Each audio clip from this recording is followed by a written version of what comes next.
Yemen से हौसियों ने Israel पर मिसाइल हमला कर दिया। इसराइल सायरन की आवाजों से गूंज उठा। इसराइली इत्तेहादियों समेत किन 28 ममालिक ने गजा जंग खत्म करने का मुतालबा किया। मुमकिना जंगबंदी का बयान देने पर इंतहा पसंद इसराइली वजीर अपने आर्मी चीफ पर बरस पड़े। इसराइली आर्मी चीफ का गजा के हवाले से नया मंसूबा लीक हो गया। इसराइल के साथ तवील जंग के लिए तैयार हैं। हमास का दो टोक ऐलान। इसराइल में नेतन्याहू हुकूमत के खिलाफ बड़ा मुजाहिरा। यरगमालियों की वापसी का मुतालबा सामने आ गया। मराकश में हजारों अफराद गजा की हिमायत और इसराइली जारियत के खिलाफ सड़कों पर निकल आए। फलस्तीनी रियासत तस्लीम करने पर अमेरिका नाराज, यूनेस्को से अलहदगी का ऐलान कर दिया। गजाई किल्लत से 4 बच्चों समेत मजीद 15 फलस्तीनी इंतकाल कर गए। इसराइली तैयारों की गजा पर वहशियाना बमबारी, इमदाद के मुंतजर 26 अफराद समेत 80 फलस्तीनी शहीद हो गए। इस वीलॉग में हम इन तमाम अपडेट्स पर तफसीलन बात करेंगे। आप देख रहे हैं 92 न्यूज डिजिटल और मैं हूं ज़ौक अहमद। नाज़रीन, यमन से हौसियों ने इसराइल पर एक बार फिर मिसाइल हमला कर दिया। इसराइल खौफनाक सायरन की आवाज़ों से गूंज उठा। इसराइली फौज ने दावा किया है कि उसने यमन से हौसियों की जानिब से दागे गए मिसाइल हमले को नाकाम बना दिया। रिपोर्ट के मुताबिक हौसियों की जानिब से मिसाइल हमला इसराइल के बंदरगाह पोर्ट पर फजाई हमले के एक दिन बाद किया गया है। इसराइली फौज ने अपने टेलीग्राम चैनल के जरिए बताया कि इसराइल के कई इलाकों में कुछ देर पहले बजने वाले सायरन के बाद यमन से दागे गए एक मिसाइल को IAF ने रोक दिया। इसराइल पर मिसाइल और ड्रोन हमले शुरू करने के बाद से यमन के हौसियों के जेर कंट्रोल इलाके बार बार इसराइली हमलों की जद में आ चुके हैं। हौसियों की जानिब से इसराइल पर हमले गजा के फलस्तीनियों के साथ इजहारी यकजहती के लिए किए जाते हैं।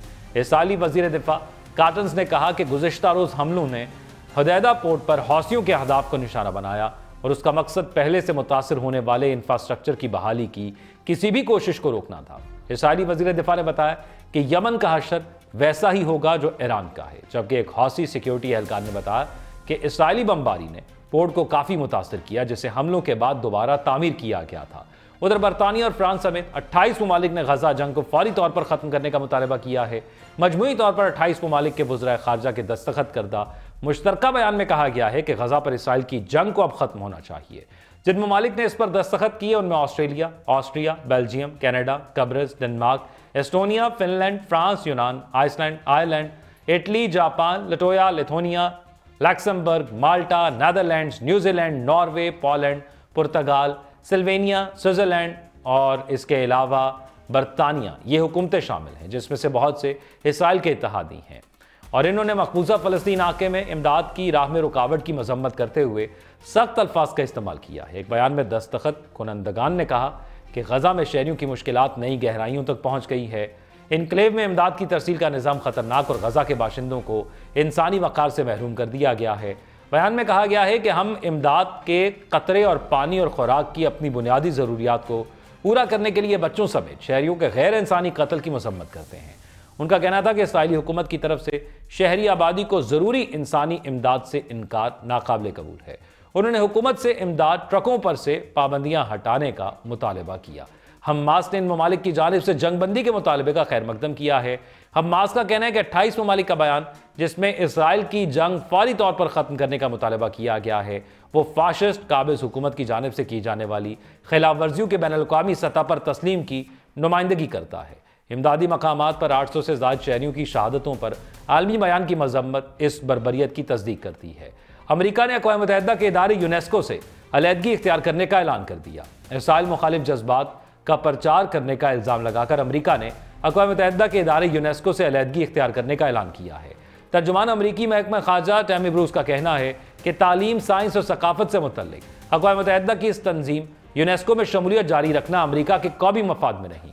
अमरीका का दावा है कि यूनेस्को समाजी और सकाफती सतह पर तफरीक पैदा करने वाली पॉलिसियों को बढ़ावा देता है। यह इदारा एक ऐसे नजरियाती एजेंडे का भी प्रचार करता है जो अमरीका फर्स्ट खारजा पॉलिसी से मुतजाद है। तर्जुमान टैमी ब्रूस ने कहा कि यूनेस्को का फ़लस्तीनी रियासत तस्लीम करना संगीन मसला है जो कि अमरीकी पॉलिसी के मुनाफी है और तंजीम में इसराइल मुखालिफ मौक़िफ़ फैलाने का जरिया बना है।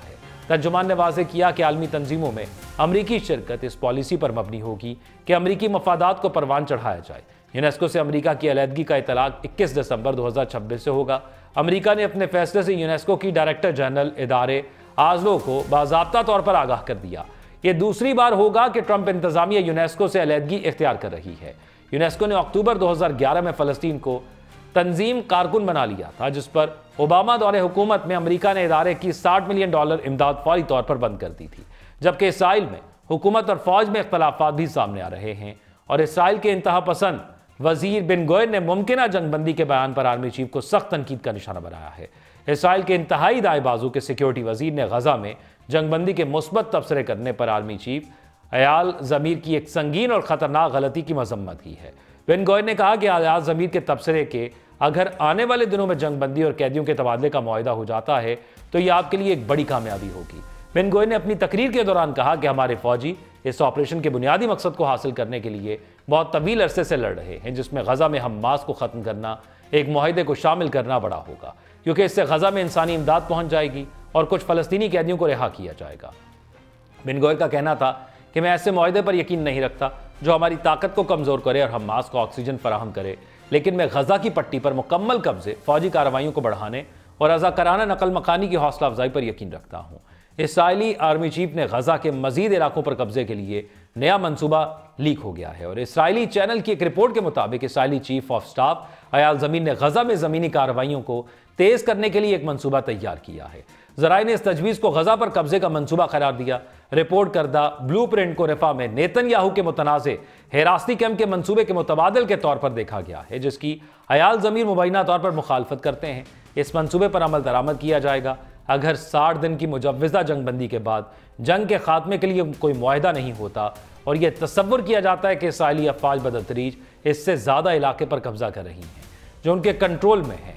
एक और इसराइली मीडिया आउटलेट के मुताबिक नेतन्याहू ने इसराइली चीफ ऑफ स्टाफ को इसराइल की सिक्योरिटी काबीना के सामने मंसूबा पेश करने से रोक दिया है और पहले से ब्रीफ किए गए वज़रा की तरफ से मजीद बहस को रोक दिया है। इससे कबल इसराइली आर्मी चीफ ने कहा था कि जंगबंदी के मुआहदे को आगे बढ़ाने के लिए हालात तैयार कर दिए गए हैं और जिसमें 10 कैदियों की वापसी और 9 दीगर की लाशें मिलने की उम्मीद है। अयाल ज़मीर ने टेलीविजन तकरीर में कहा है कि हमने बहुत से अहम नताइज हासिल किए हैं। हमने हमास की हुक्मरानी और फौजी सलाहियतों को बहुत नुकसान पहुंचाया है। हमने जिस ऑपरेशनल ताकत का मुजाहरा किया है उसकी बदौलत यरगमालियों की रिहाई के लिए मुआहदे को आगे बढ़ाने के लिए हालात पैदा किए गए हैं। इसराइली धमकियों और मंसूबों हमास का दो टोक रद्द अमल भी सामने आया। हमास के तर्जुमान ने कहा है कि अगर इसराइल ने मुज़ाकराती अमल को संजीदगी से ना लिया तो तंजीम तवील जंग के लिए मुकम्मल तौर पर तैयार है। हमास ने मौजूदा जंगबंदी मुआहदे के तहत तमाम यरगमालियों को रिहा करने की पेशकश कर दी है, लेकिन इसराइल की हठधर्मी मुज़ाकरात की राह में रुकावट है। अगर मुज़ाकरात नाकाम हुए तो आइंदा किसी भी अबूरी जंगबंदी पर रजामंदी मुमकिन नहीं होगी। इसराइली हमलों के बावजूद मुज़ाहमत जारी रहेगी और फ़लस्तीनी आवाम के हकूक़ का दिफा हर कीमत पर किया जाएगा। इलाकाई मुबस्सरीन के मुताबिक सूरत हाल एक बार फिर मुकम्मल जंग की तरफ जा सकती है, जबकि तेल अवीव में इसराइल में शहरियों ने जंगबंदी और गजा में मौजूद यरगमालियों की वापसी के लिए बड़ा मुजाहरा किया।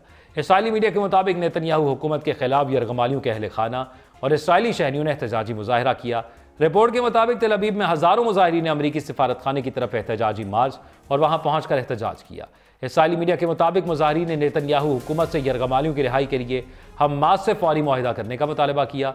दूसरी जानिब मराकश में हज़ारों अफराद गजा की हिमायत और इसराइली जारियत के खिलाफ सड़कों पर निकल आए। मराकश के दारुल हुकूमत रबात में गजा की हिमायत में बड़ी रैली निकाली गई, जिस दौरान हज़ारों अफराद ने इसराइली जारियत के खिलाफ एहतजाजी मार्च किया। रैली में फ़लस्तीनी परचम लहराते हज़ारों अफराद ने गजा से इजहार यकजहती किया, जबकि एहतजाज में शामिल मुजाहिरीन ने इसराइली मुहासरा ख़त्म करके गजा में जंगबंदी और इमदाद फराहम करने का मुतालबा किया। दौरान एहतजाज मुजाहिरीन ने मराकश हुकूमत से इसराइल से ताल्लुकात ख़त्म करने का मुतालबा भी किया। गजा में खुराक की किल्लत से 4 बच्चों समेत मजीद 15 अफराद इंतकाल कर गए, जिसके बाद भूख और गजाई किल्लत से इंतकाल कर जाने वालों की तादाद अब 101 हो गई है। फलाही तंजीम सेव द चिल्ड्रन का कहना है कि गजा में सूरत हाल तबाहकुन है, हर फर्द भूख का शिकार है। इसके अलावा गजा में इसराइली हमलों और खुराक की बंदिश के खिलाफ फ़लस्तीनी मगरबी किनारे में मुजाहरा किया गया, जिसमें सैकड़ों मर्द और ख़वातीन और बच्चों ने शिरकत की और कहा कि गजा में बच्चों को भूख से कत्ल ना करो। दूसरी जानिब गजा में इसराइली फ़ौज के वहशियाना हमले जारी हैं। सुहनी फ़ौज ने गुज़िश्ता 24 घंटों में बच्चों और ख़वातीन समेत मजीद 80 फ़लस्तीनियों को शहीद कर दिया। अरब मीडिया की रिपोर्ट के मुताबिक इसराइली फ़ौज के हमलों में शहीद होने वालों में इमदाद के मुंतज़िर 26 फ़लस्तीनी भी शामिल हैं, जबकि 7 अक्टूबर 2023 से जारी इसराइली फ़ौज के हमलों में शहीद फ़लस्तीनियों की मजमूई तादाद 59,000 से ज़ायद हो गई, जबकि 1,42,511 अफराद ज़ख्मी हो चुके हैं। नाज़रीन, ये सिर्फ जंग नहीं, ये इंसानियत का इम्तहान है। एक तरफ इसराइली बर्बरियत, दूसरी तरफ फ़लस्तीनियों का हौसला फौलाद की दीवार है। अमेरिका यूनेस्को से निकल गया। दुनिया के 28 ममालिक और इसराइल की इत्तेहादी इसराइल से अब जंगबंदी का मुतालबा कर रहे हैं। इसराइल समेत दुनिया भर में फ़लस्तीन के हक में एहतजाजी मुजाहरे हो रहे हैं, लेकिन नेतन्याहू ताकत के नशे में बदमस्त है। हमास भी डट गया। ये थी इसराइल हमास जंग की ताज़ा तरीन सूरत हाल। नई अपडेट्स तक मुझे इजाज़त दीजिए। अपनी राय से कमेंट सेक्शन में आगाह कीजिएगा। अपना ख्याल रखिएगा। अल्लाह हाफ़िज़।